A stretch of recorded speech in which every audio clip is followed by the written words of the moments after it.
या भारतीय जनता पक्षाला काय काम नाही हे आता तुरुंगातल्या गुंडांना त्यांचे प्रवक्ते बनवून आमच्यावरती आरोप करायला लावतात। जनता शाणी आहे महाराष्ट्राची, त्यांना माहिती आहे काय चाललंय ते।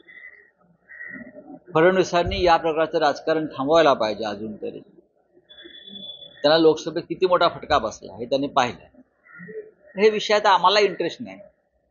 बोला काय दुसरं आहे?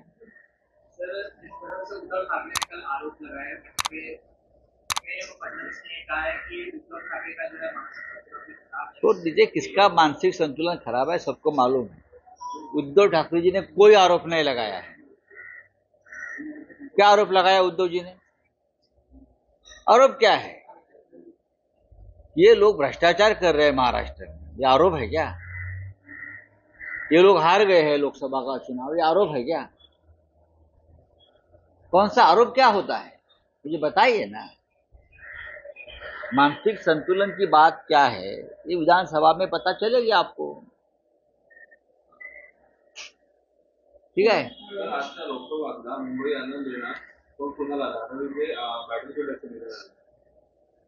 धारावी हा मुंबईसाठी एक महत्वाचा असं एक रणमैदान झालेलं आहे। धारावीतल्या लोकांना, सर्व जाती धर्माच्या लोकांना 500 फुटाची घरे मिळावीत यासाठी जो धारावीचा पुनर्वसन प्रकल्प आहे त्याला शिवसेनेचा विरोध असण्याचं कारणच नाही। किंबहुनाही घरे मिळावीत म्हणून शिवसेनेने सगळ्यात मोठा मोर्चा काढला।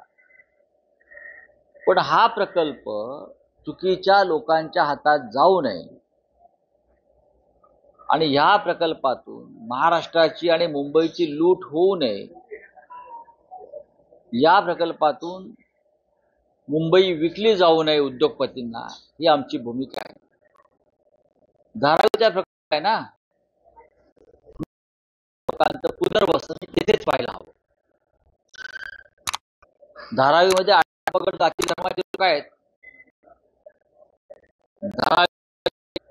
अनेक लोक आहेत, गारमेंट असेल, चर्मकार समाज असेल, कुंभार असतील, इतर अनेक व्यवसाय करणारे लोक धारावीत आहेत। 8 लाख लोकांचा साधारण घराचा प्रश्न आहे धारावीत आणि साधारण 500 एकरच्या वर ही जमीन आहे। त्या बदल्यात संबंधित बिल्डरला फार मोठ्या प्रमाणामध्ये टीडीआर किंवा चटई क्षेत्र मिळत आहे आणि हा संपूर्ण प्रकल्प हा फायद्यात आहे बिल्डरच्या। असं असताना धारावी पुनर्वसन प्रकल्प आणि पुनर्वसनच्या नावाखाली संबंधित लाडक्या बिल्डरला मुख्यमंत्री एकनाथ शिंदे, देवेंद्र फडणवीस, अमित शहा आणि नरेंद्र मोदी ही चौकडी मुंबईतले 20 मोक्याचे भूखंड यांना देत आहे। त्याच्यामध्ये मदर डेअरीची जागा आहे, मदर डेअरी, त्याच्यामध्ये आमचा मुलुंडचा टोल नाका डम्पिंग ग्राउंड, दहिसर टोल नाका डम्पिंग ग्राउंड, बडाळ्याची मिठागृह, या जमिनी ज्या राखीव आहेत मुंबईत, या जर तुम्ही धारावीच्या नावाखाली कोणाच्या घशात घालणार असाल तर हा धारावी पुनर्वसन प्रकल्प नसून ही लुटमार योजना आहे। धारावीच्या लोकांना सगळ्यात आधी तिथे घरं बांधून द्या, नंतर व्यवहाराचं बोला। आधी धारावीच्या लोकांना 8 लाख धारावीच्या लोकांना पात्र अपात्र हा विषय याचं फार नौटंकी न करता जे तिथे राहत आहेत, जे पात्र आहेत, जे अपात्र आहेत पण तिथे राहत आहेत, त्याच्यावर बसा, चर्चा करा। 500 एकरचा भूखंड, 590 एकरचा कमी आहे का मुंबईत? उभं करा आधी लोकांची घरं।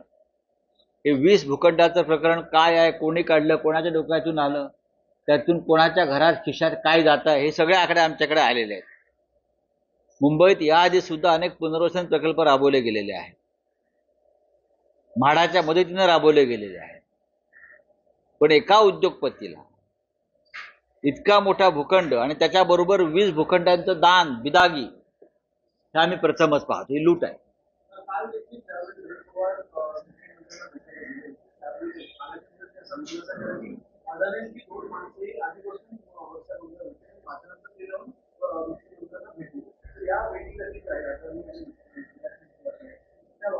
बघा, मुख्यमंत्री एकनाथ शिंदे हे अडाणीला मुंबई विकू इच्छित आहे आणि आम्ही ते होऊ देणार नाही.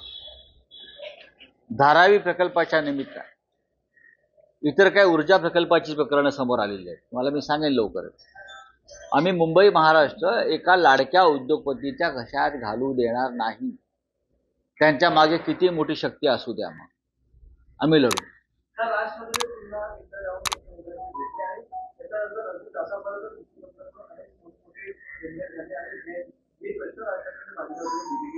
असं आहे की बरोबर आहे, ते जे महाशय आहेत ते 288 जागा लढणार आहेत स्वतंत्रपणे, बरोबर ना. त्याच्यामुळे हे देवाणघेवाण चालूच राहते ना, स्वतंत्र लढणार ना. मग त्याबद्दल मुख्यमंत्र्यांनी काहीतरी द्यायला पाहिजे सरकारनं. ती देवाणघेवाणीची चर्चा होत असते बंद दारात. एका फार मोठ्या महाराष्ट्राच्या हितासाठी, सामाजिक कार्यासाठी कोणी भेटले असा काय त्यांचा इतिहास नाहीये. लोकसभा निवडणुकीच्या आधी ते अमित शहाना भेटले आणि विधानसभा निवडणुकीच्या आधी ते मुख्यमंत्र्यांना भेटले. मी कोणाचं नाव घेत नाही, पण दोन्ही वेळेला दोन वेगळ्या वेगळ्या पक्षांची सुपारी, बरं का, किंवा सभ्य भाषेत सहकार हे दिसतंय होताना.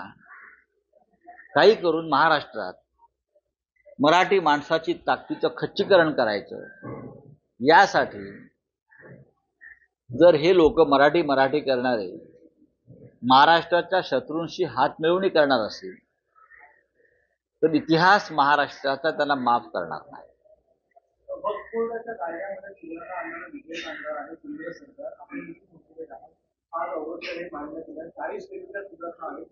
त्याच्यावरती आम्ही अभ्यास करून मग चर्चा करू. त्याच्यावरती आता डायरेक्ट प्रत्यक्ष बोलणं बरोबर नाही. थँक्यू.